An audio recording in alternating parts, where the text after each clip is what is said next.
Stories that time forgot. An invention born in their very own laboratories was the loaded weapon that, following a meeting lasting a mere 7 minutes, fired a bullet straight into the heart of a 100-year-old empire. This is the chronicle of the 7-minute meeting that annihilated Kodak. Picture yourself sitting in a high-ceilinged office, surrounded by mahogany wood paneling and the heavy aroma of expensive coffee. The date is November 24th, 1975. Seated across from you is a young engineer named Steven Sasson. The kid looks nervous, yet his eyes burn with the intensity of someone who knows he has just fundamentally shifted the world. He holds a metallic heavy device in his hands, roughly the size of a toaster, with wires that look like exposed veins. He tells you that what you see before you is the future. He tells you that photographic film, the very product that has made your company the wealthiest on the planet, is dead. What would you do in that exact moment? Would you heed the warning, or would you check your watch, wishing the meeting would end? The executives at the Eastman Kodak company chose the latter. In just 7 minutes by the clock, they discarded the first digital camera in history. What you are about to discover today is not merely the chronicle of a financial bankruptcy, but a case study of corporate suicide assisted by sheer arrogance. Because, believe it or not, Kodak did not die because they failed to see the future coming. They died because they invented it, patented it, and then decided to bury it alive in a basement in Rochester, New York. You must visualize the sheer power this brand once wielded. In the 1970s, Kodak controlled 90% of the film market and 85% of the camera market in the United States of America. Their slogan, "The Kodak Moment," was woven into the universal lexicon. If you wanted to remember the birth of your child, your wedding, or your beach vacations, you had to go through them. It was a perfect monopoly. They sold the camera at cost just to trap you in the infinite consumption of film rolls and developing chemicals. Steven Sasson, at only 25 years old, broke that cycle. His prototype weighed 3.6 kilograms. It utilized a charge-coupled device sensor technology you carry in your pocket today, but which back then was purely experimental.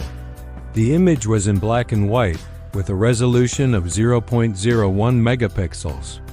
To give you an idea of the era's sluggishness, the camera took 23 seconds to record the image onto a conventional cassette tape, and another 23 seconds to read it back to display it on a television set.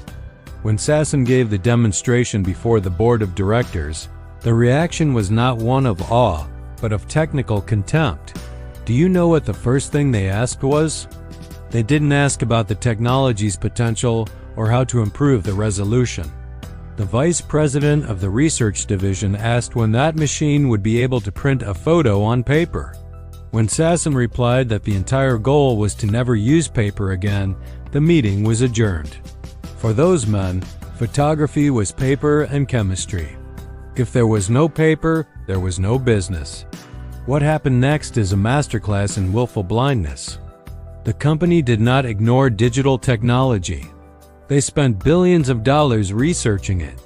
In December 1977, they obtained United States patent number 4,131,919.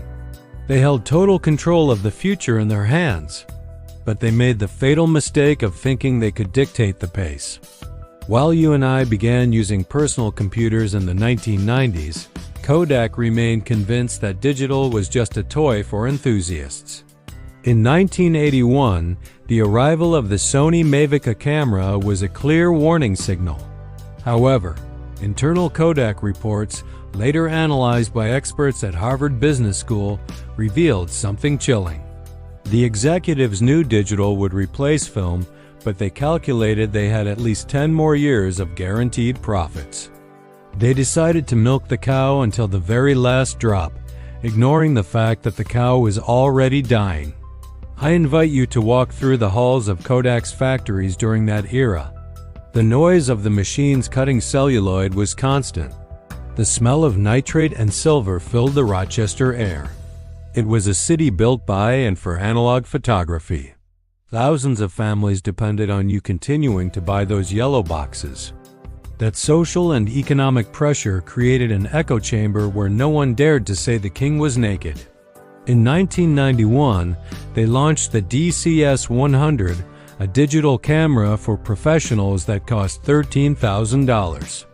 But the design was ridiculous.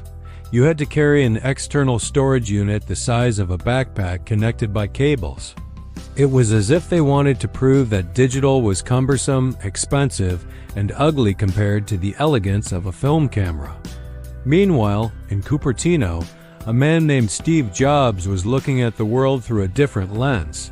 When they launched the iMac in 1998, they included ports to connect digital cameras with ease. Apple understood that the value of a photo wasn't in the paper, but in the ability to share it instantaneously via email. Kodak, conversely, kept trying to convince you to go to a digital kiosk and a pharmacy to print your digital photos. Between the year 2000 and 2003, film sales plummeted by 20% annually. It was a total collapse. The company began laying off thousands of workers. Downtown Rochester began to fill with empty storefronts. In a pathetic attempt to survive, Kodak sued half the world. They used their immense patent portfolio to sue Apple and Samsung. On January 19, 2012, the inevitable occurred. Kodak filed for Chapter 11 bankruptcy protection in a New York court. They had to sell off their precious digital patents to their own rivals. Google and Microsoft bought the wreckage for a fraction. Do you realize the magnitude of the tragedy? It wasn't a lack of money. It wasn't a lack of talent. It was a lack of courage. Today, when you look at photos on your smartphone, you are using the very technology that those 12 men dismissed in 7 minutes. Rochester is now a shadow of its former self. The massive red brick buildings where Ektachrome film was manufactured have been demolished. The empire has vanished into thin air. This story serves as a warning to us all. The lesson from Kodak is clear. If you are not willing to disrupt your own success, someone else will do it for you. Memories are valuable, but if you try to bottle them into a 19th century business model, you will end up breaking the bottle.